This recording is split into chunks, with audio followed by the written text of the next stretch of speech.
All right, we're doing a nasal intubation here in the dental office for this patient. I gave her Versed fentanyl. Here comes some ketamine. I try not to use paralytics on these for obvious reasons. I want her spontaneously breathing the whole time. So there is a pretty high dose of ketamine there because I have to rely on my ketamine, my Versed, and my fentanyl, and a big dose of propofol to get her off to sleep. So big deep breath, good. Give me 2 more of those. Really big deep breath, hold that there. She's been pre-oxygenating now for about 3 minutes, which is what we like. Big deep breath in through the nose, out through the mouth. So this is my gills there. All right, then I will let that ketamine kind of kick in a bit. All right, here we go. Start to push some propofol. Big deep breath for me. In through the nose, out through the mouth. Big deep breath. Good. And here it goes. Good, here comes the probe. I'll give 20 cc's of this because like I said, I need her to be really deep on this as I try not to paralyze on this. So she should go apneic here shortly. Good. Just like that, I'll let the probe kind of kick in. It's very similar to when you do an LMA, you give all the probe, and you kind of give it a second to do its thing before you start to mess around. So I'll take this from you. Let me bring her up just a bit. So she's gone apneic for the most part. I'll put an oral airway, and then we have our suction always ready. Make sure that's good to go. Good. This on our eyes. Good. Good. Now, kind of short neck here. Let's see if I can bag her a little bit. And you can come closer. And I want you to see me get some fog in the mask here as I bag her. This is obviously with no paralytic. There we go. Good.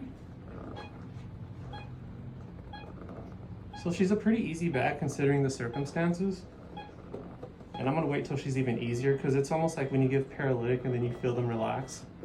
That's kind of how these patients are too. Now I feel her relaxing for me.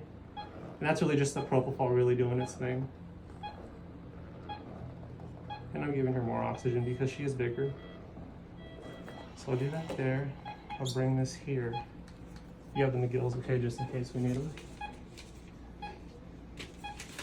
Turn this on. I'll leave that right there for now. And then we'll have suction just in case we need it.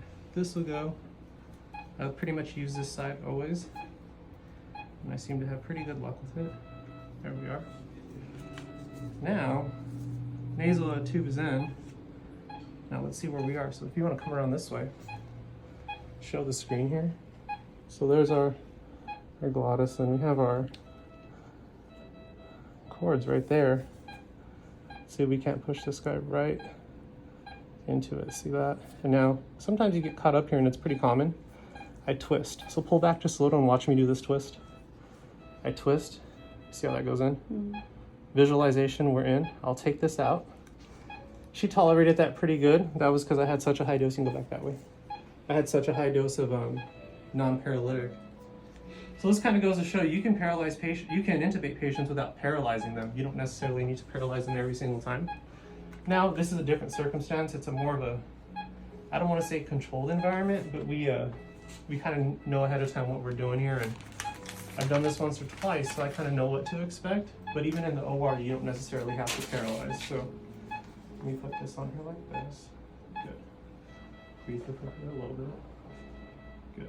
And let's wait till we get some CO2 there. Good. Can you point that to the monitor? So those are my vitals there. 74 heart rate, 126 blood pressure. I mean, CO2's coming. We're in a really good spot here. You can come back to me. So now what I do, I'll let you guys watch me secure this. Do me a favor. I'm gonna have you just hold it right there at the nose. Don't let it go. Yep, just like that. Hold it right there. And I'm just gonna grab my tape here. Good. Good, good. So I always put one piece of tape like this around the tube, over the nose, and you can let go now. Perfect.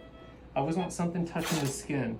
If this was to if we were to, you know, something wasn't happening, this whole thing fell, I at least have something touching the skin. So now what I'll do, I use this for the forehead, and I'll do this instead. Because all these little connections here have pretty sharp edges, not sharp enough to cut, but enough to leave like an abrasion. I'll make sure all my connections are tight, good. And this is this is what I like doing most about this. It's just the head wrap here. 1, here comes 2. And over time this will loosen up, so maybe in a couple hours this might get loose and I'll just come back and redo it here. So while I'm doing all this, I'm also thinking of her breathing. So if you show the monitor there, she hasn't started breathing for me.